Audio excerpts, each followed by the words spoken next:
Hi, my name is Molly Blankenship, and I'm the Executive Director of Chattanooga 2.0, and I also serve as the Vice President of Talent Initiatives for the Chattanooga Area Chamber of Commerce.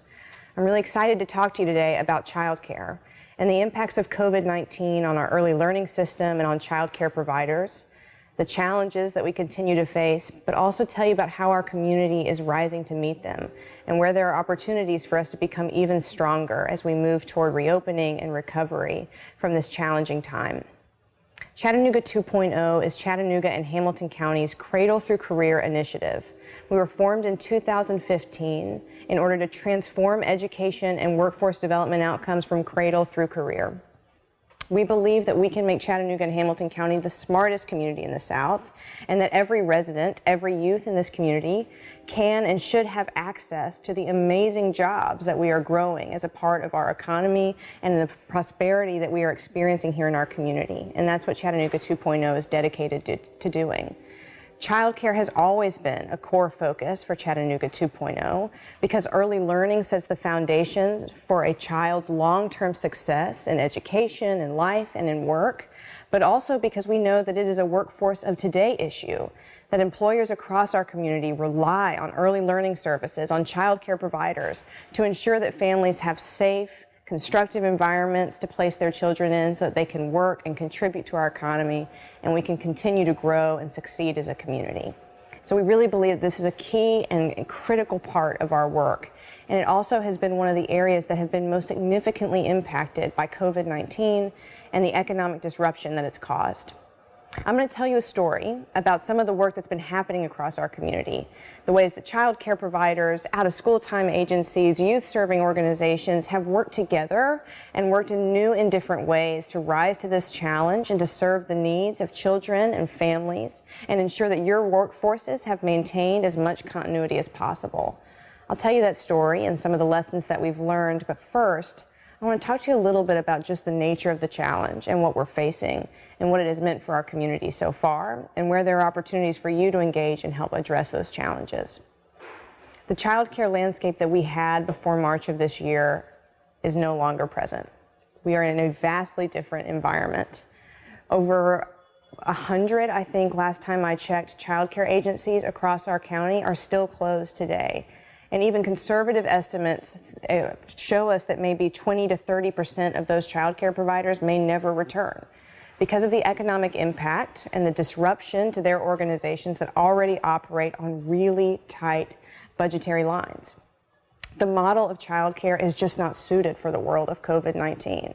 Socially distancing and small cohorts of students, increased cleaning, access to PPE, all of these things strain these really tight budgets of these child care providers and of these essential organizations in our community that provide a support for all of us to go out and live and work and contribute to our community. And child care workers themselves, their average annual salary is $22,000 a year. So they are essential workers, some of the most important workers, I would argue, in our community, and yet they are some of the most vulnerable to the disruption that this virus and that this crisis has caused. And so this is an area that we think requires a great deal of attention from our community overall, from our public leaders, from us as nonprofit leaders, and from you all as business leaders and folks who are employing the families that rely on these critical services. And I think I would be remiss if I did not mention to you that there are ways and opportunities for the business community to step in, to engage around these challenges, and to help prop up and support the critical early learning and childcare sector in this community. And there are two ways that I wanted to share with you today. The first is to think about how you are continuing to offer flexibility to families who work for you during this time. We don't know exactly how long we'll be living and operating in this environment of virtual work, work from home, kids schooling from home. It's a whole different day, and families are dealing with and navigating a lot. And so any ways that businesses can find to be flexible with their employees to ensure that they are able to maintain their status in the workplace and in the workforce will help ensure that we as a community remain resilient and are able to recover from this challenging time. And then second, I encourage you to think about, are there ways that your business can partner with child care providers to help ensure their continuity? Can you wrap alongside them, form partnerships, and help ensure that your employees have care that allow them to stay in the workforce, but also ensure that child care providers, the experts across our community that we rely on every single day, have access to a path forward, and we can ensure that they remain in our community and able to provide the services that we all need so much. I also want to mention that Chattanooga 2.0, in our work and our focus on early learning and child care, we serve as the backbone or the facilitator of the Early Matters Coalition. That's a network of over 50 early learning providers and child care agencies working together to make sure that every child in this community has access to high quality early learning services, because they recognize the long-term impact that that has on a child's success. And they also recognize this really vital service and their important role that I've been talking about.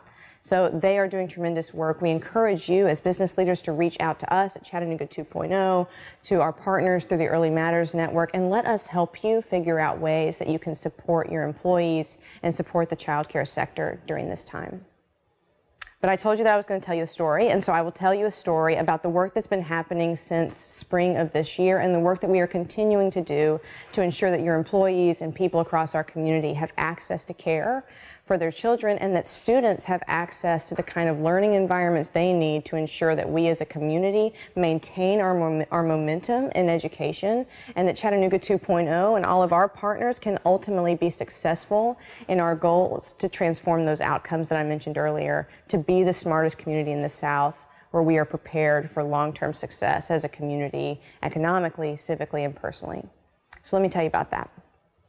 In May of this year, as we were working with our partners at the school system and convening a body called the Hamilton County Children's Cabinet, which is a table of governmental agencies and nonprofits seeking to serve the needs of children and families, we came together and looked at what were the challenges that we were really facing as schools closed in the spring, how did we respond to those, what worked well, and what really needed to happen over the summer and into the fall to meet the needs of students and families, to ensure that we could mitigate all of the impacts of school closure and what they did to the children in our community, oftentimes children who were already behind academically, or children who really needed social and emotional connection and a way to connect with their community. But also, how can we prepare students for the coming year, knowing that when school started, just here in the past couple weeks, that we were going to have to hit the ground running and swing for the fences to make sure that we could continue the momentum like I was talking about earlier. So we came together to talk about this challenge. And what we saw was a real need, not only for our school system to rise to that challenge and serve the needs of children over the summer, but also to work with child care providers and out-of-school time agencies so that they could serve children too, and we could have this amazing community effort and collaborative effort to serve those needs of kids. We set a goal to serve 10,000 students with targeted summer learning enrichment over the summer. We also set an ambitious goal to engage students across Hamilton County schools in 500,000 hours of summer learning online. And between out-of-school time providers and child care agencies and the school system, we looked at who those students were that needed those supports the most.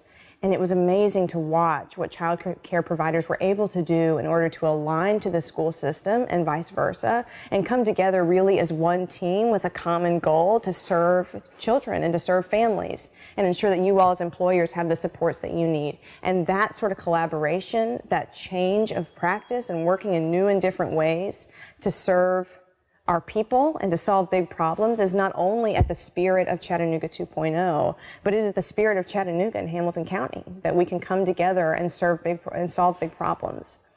And so out-of-school time providers and child care providers changed the ways that they recruited students, that they engaged them.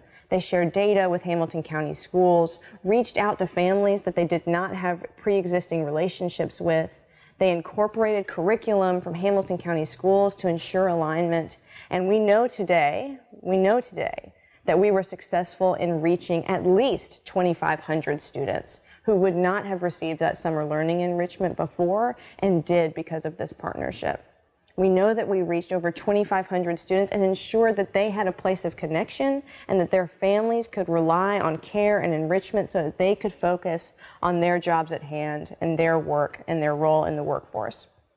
So we were incredibly proud of that collaboration and the work that we started and the foundation that we've laid for continued partnership, continued innovation in the childcare space and in the learning enrichment and youth serving space. Continue to be so encouraged by that. And so now, as we look ahead, as I mentioned, schools just reopened in the past couple weeks. And looking at what the school year looks like ahead, we know that it will be one of the most, if not the most, unique school year that we as a community, that our students and families have ever experienced. And we need to be prepared for it, and we need to be prepared together to solve big problems that are inevitably going to rise.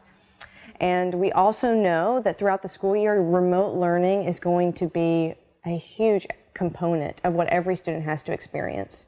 Schools reopened in the past couple weeks on a hybrid learning model where students are in school 2 days a week and they learn from home 3 days a week, creating technology challenges for families and students to navigate, creating care challenges for students and families to navigate, so as I've talked about, so that parents can continue to work.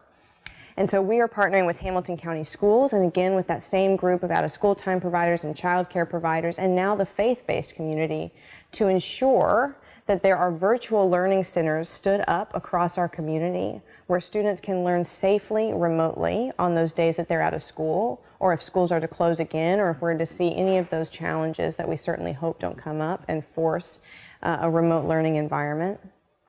But second, we also want to ensure that there is equitable access to remote learning for students and families across our community.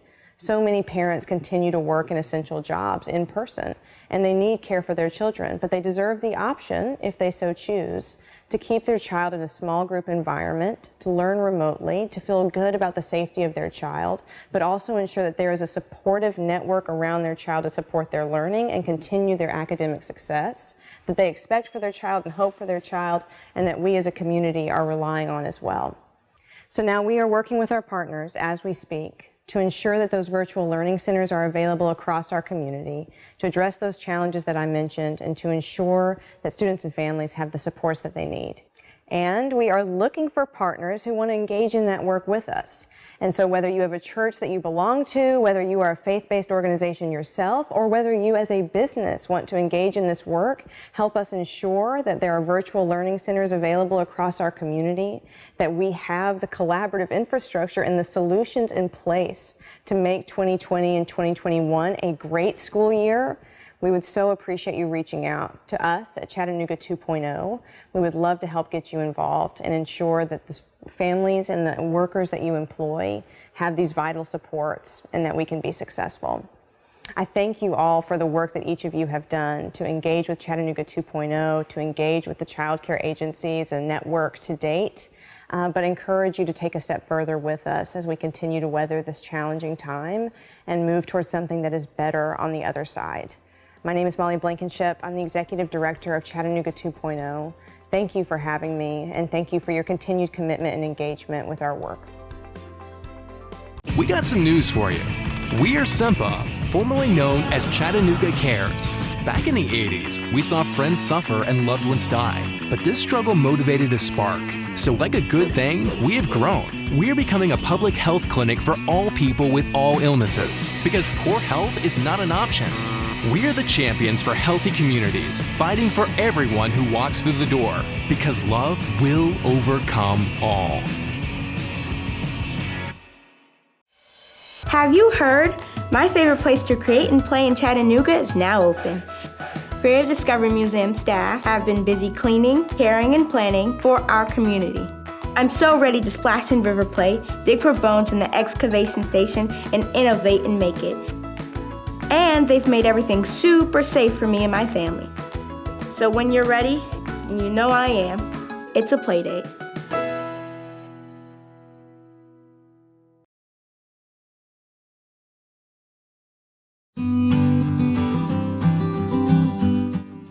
For over 96 years, we have provided a hand up through education and assistance to residents north of the river in Hamilton County. We thank you for your support of our thrift stores through donations and, of course, shopping, which helps us to provide that hand up that's so needed, especially during these critical times.